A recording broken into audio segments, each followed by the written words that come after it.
Hi everyone, welcome to Political Playtime with John. Yo. And my name is Lou. So we decided to do this episode because some gentleman had left a comment one time on, who are you? Obviously it was a MAGA, because I think it was a Trump. It was, he was a MAGA. A Trump episode, a MAGA. At least he certainly seemed like okay, you know what? I think that's a fair question. There is this answer too. Who are we? We're human beings that have freedom of speech, as we believe you do, right? We believe you have freedom of speech, but you don't believe we do. But this is where what comes into play is experience, dude. Experience. You know what? I can talk about student loans. You know why I can talk about student loans? Because I was in the student loan industry. I dealt with people with $200,000 plus in debt. I knew all the income-based loans that existed, standard loans. Did you know that, dude? Well, this guy was probably... It's just a dick. It's just someone he looked like dick. He came across as like he's all full of himself. I did go on his channel. There's nothing there. It's just one of those people that have to fish through social media and attack everybody. Well, like so, that. What was it on one of our? It was not political. I think it was political. On this one guy. It was a different channel. Yeah, one guy said something, and then another guy replied to him. And on YouTube, something. There's always that one asshole. And he named him. Yeah. Because that's what these people do. So I want to run through this list, so don't interrupt me so we don't run out of time. So I can talk about student loans. Again, I was in the industry. In it. I had one client, that one stuck out to me. He had over $200,000 in student loans. He was a vice principal in a Title I school. You know what? You know how he ended up paying off his student loans? I put him in an income-based loan. He had to pay for 5 years. He would have had to pay for 20 years. 5 years, as long as he stayed there. And the rest of his debt was forgiven. Did you know that, dude? The criticizing guy? Did you know that? No, you didn't know that. You know why you didn't know that? Because you weren't in the industry. You know what I can talk about too? I can talk about debt. Medical debt, credit card debt, all that. You know why? Because I'm a certified negotiator. That's what I do. Do you? Is that what you do? No, you're the criticizing guy, the attacking guy. Okay, I traded stocks for many years. So I had to deal with scams and schemes in the stock market. Oh, and there are plenty. Pump and dumps, all of that bullshit. I love those. And you know what we were involved in? John and I were involved in most of our lives. In the manufacturing industry, we designed and built boats. We exported boats to the Caribbean, Latin America, Europe. High-performance boats to Europe. Expensive high-performance boats to Europe that we designed and built. Not that we worked for a company that did it. It was our company. We had to pay salaries. Insurance. The whole gamut of everything. Order materials, deal with EPA, all of that. Did you, Mr. Criticizing Guy, did you? We had employees. We did yacht extensions, yacht modifications. We built, this was going farther back, we built 2 custom-built boats, one in aluminum, one in fiberglass, for the Venezuelan Navy. Yeah, back when price was not a problem. One in aluminum, one in fiberglass. One-off boats for the Venezuelan Navy. Did you, Mr. Criticize Everybody? We built our own boats, our own line of boats. I would be out on my boat that we built, our brand, and I'd see other boats go by. That we designed and built the prototypes and molds for those manufacturers.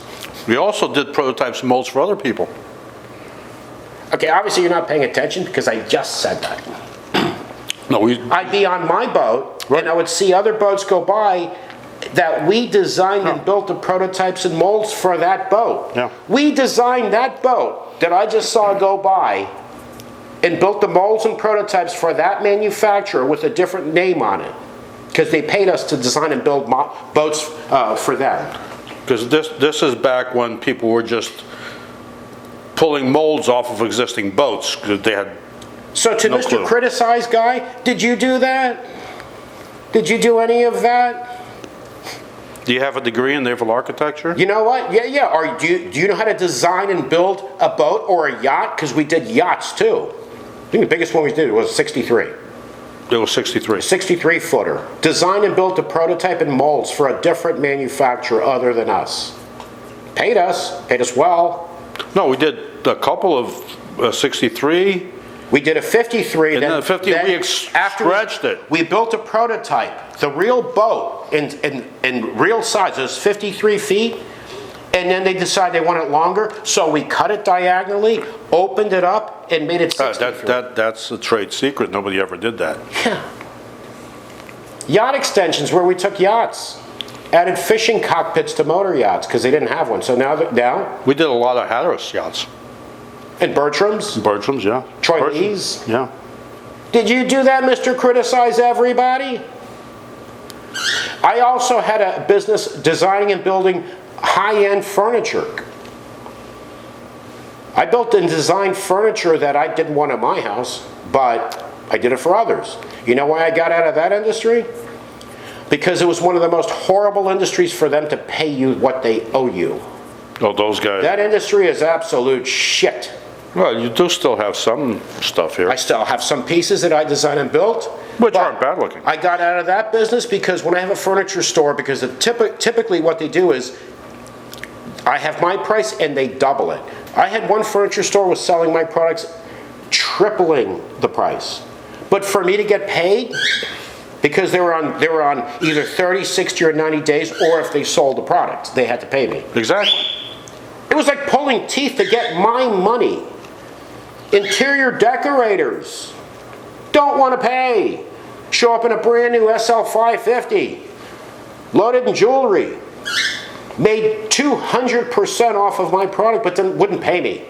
Didn't want to pay. And that's why I got out of that industry. Who bought one of our boats that we sent to Europe? Khashoggi. Explain who that is. Adnan Khashoggi was the biggest arms dealer back then. In fact, I was in Cannes at the time when after Charlie and Di got married. Prince Charles and Lady Diana. I was in Cannes, and the British newspapers in Cannes were making a big deal about the Royal Yacht Britannia. They're on their honeymoon, and here they come, little shit old ancient wooden boat. So soon after, here comes Adnan Khashoggi in his yacht. It wasn't a yacht. Who bought one of our boats? Yeah, it wasn't his yacht. It was a cruise ship. Yeah. He had back then in Cannes, he had like 10 Rivas. Well, do you remember the ferry gentleman- people back and forth. The German, he was German. Yeah, he was But German. from Spain, that came here, bought one of our boats from Palma de Mallorca. Yeah, yeah. Remember, I showed him the boat, took him out on the boat, all of that stuff. We experienced all of that. Did you, Mr. Criticize Everybody? Did you experience those things? Were you in So you Long? want to call us out? By the way, too, I also owned a bar for many years on the side. I owned a bar for many years. I know the bar industry. I had to pay salaries. I had to order product, pay bills, pay taxes. Did you, Mr. Criticize Everybody? Well, some of us have some serious experience in life. Experience. That's why we can talk. Not only that, we followed politics our whole lives. Did you, Mr. Criticize Everybody? No, you followed Trump. Yeah. You're a brainwashed dipshit that's probably never experienced anything or done anything in your fucking life. Well, other than maybe go out and shoot some defenseless animal. So and when drink you a want beer. to say, who are you? My question would be, who are you? I know the experience we have under our belt. I know it's like riding in my boat down the intracoastal in Florida. Boat we built, our label, we designed and built, and see other boats go by that we designed and built the prototypes and molds for other manufacturers. How that feels. I know it feels like going to a park, for anybody who knows South Florida, John Lloyd Park, where they have that cove, where you come in with your boat, you beach it, you can go do a barbecue, whatever, and I looked 3 boats over. There's another one of our boats. Did you experience that, Mr. Criticize Everybody? We were there at one time with a bunch of our boats, a bunch of our customers. Man, these people, this is always how it works. Psychological. It's the nobodies are the ones that want to criticize everybody. Yeah. Because the people that have actually accomplished things, that have experienced things, that have done things, don't waste their time with that. They just don't waste their time.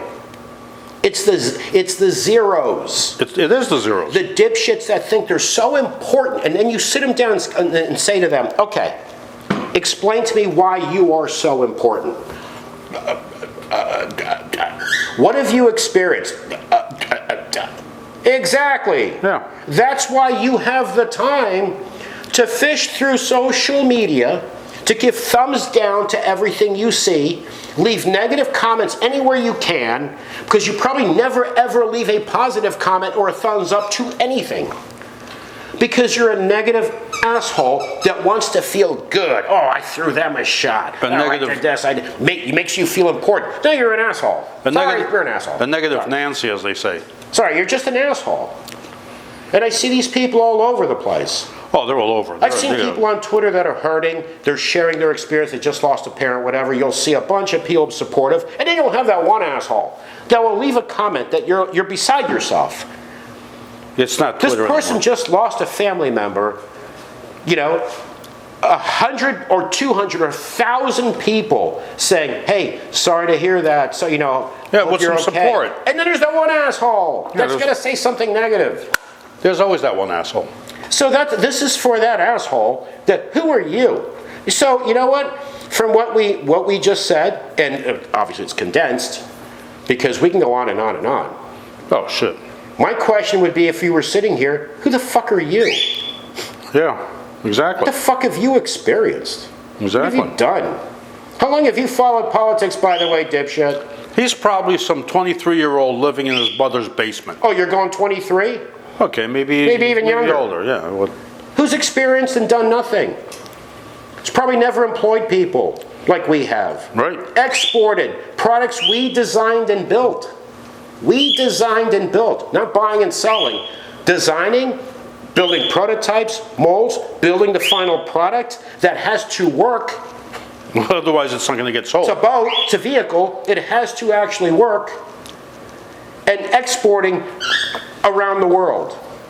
Our dad, when he was alive, was contracted to go to Europe to build prototypes and molds for a company in Europe. Yeah. We have experience under our belts. And when it comes to politics, we follow politics our whole lives. And we vote. Not like Mr. Ramaswamy, who's 38 and has voted twice in his life. And he wants to raise the voting age to 25. Great guy. You couldn't even vote more than twice, you shit. And you're running for president? But he wants to raise the voting age to 25. Oh, So at 18, you can go join the military, go die in some other country, for nothing. right? You can go die somewhere, serve your country and go die, but not vote. You know why you don't want young people to vote? Because they're not voting for you. For the party in general. You want the old, sitting on that beat-up lazy boy watching Tucker or Hannity. Well, You want those people voting. even Tucker has lost some of the really right-wing assholes, But this, you know what? which is kind of surprising to me. Actually, what we're doing here is we should have done it before. Show that, we're not just sitting here talking shit. We've experienced things, and we've followed politics our whole lives since we were kids. Since we were kids. Thanks to our father. Probably the reason we're no party affiliation. Yeah, exactly. Probably that maybe explains it. Because we've had so many years under our belts of seeing so much bullshit Yeah. from both sides. Yeah.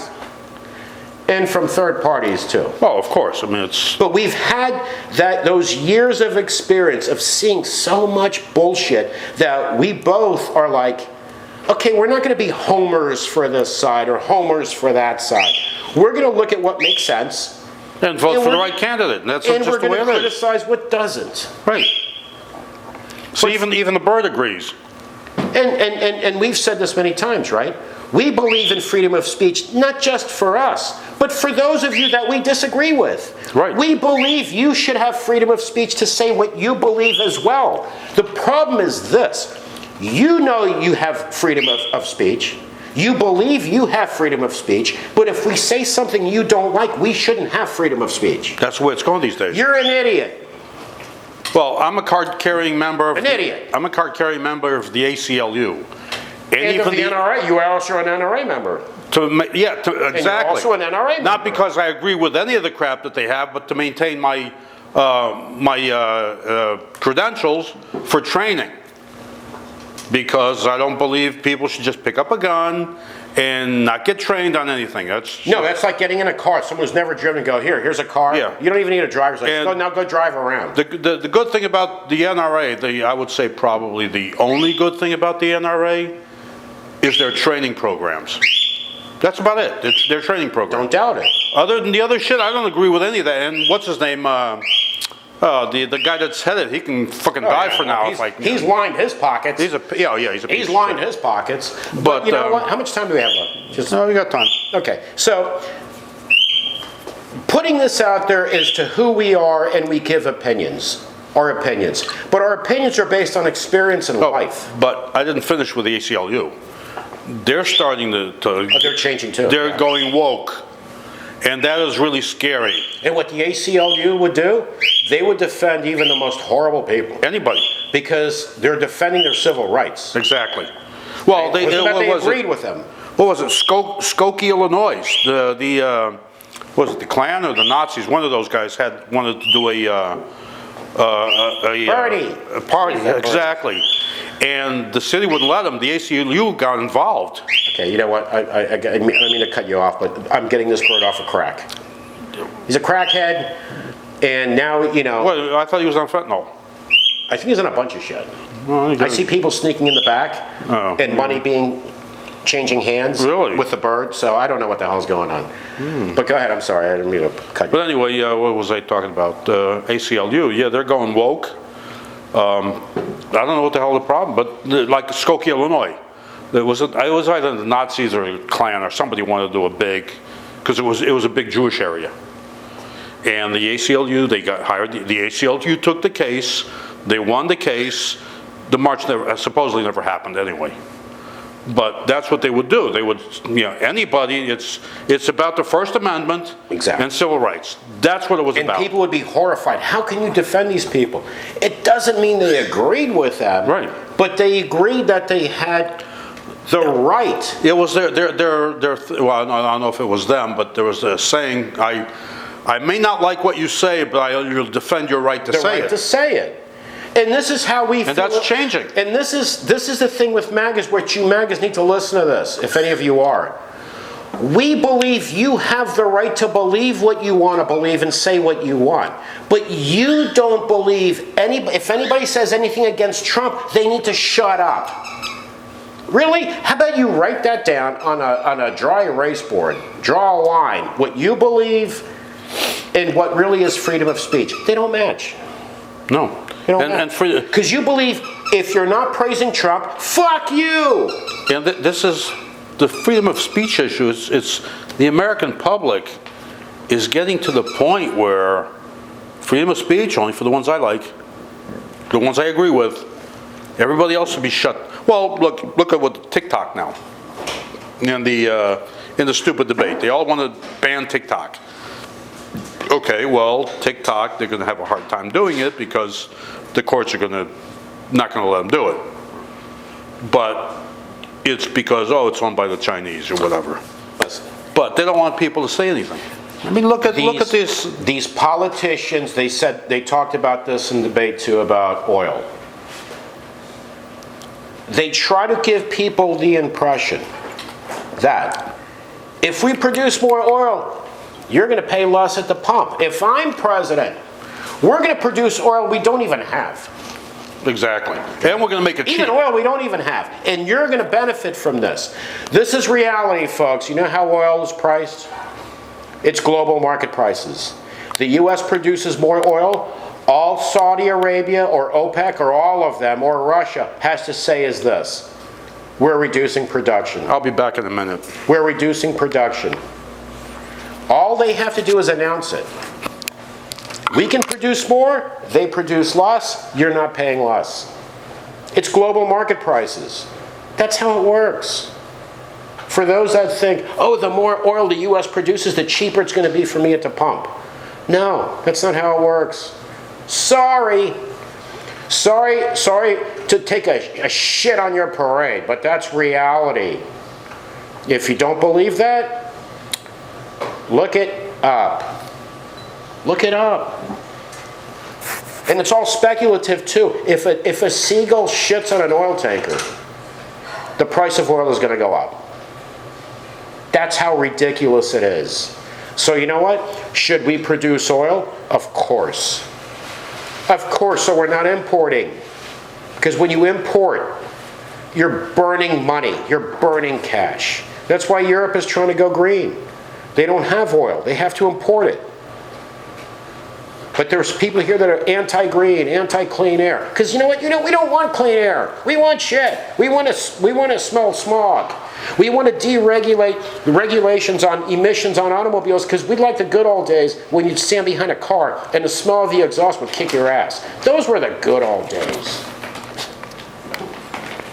God, man, I swear to God. What was that saying? Frack, baby, frack? Yeah.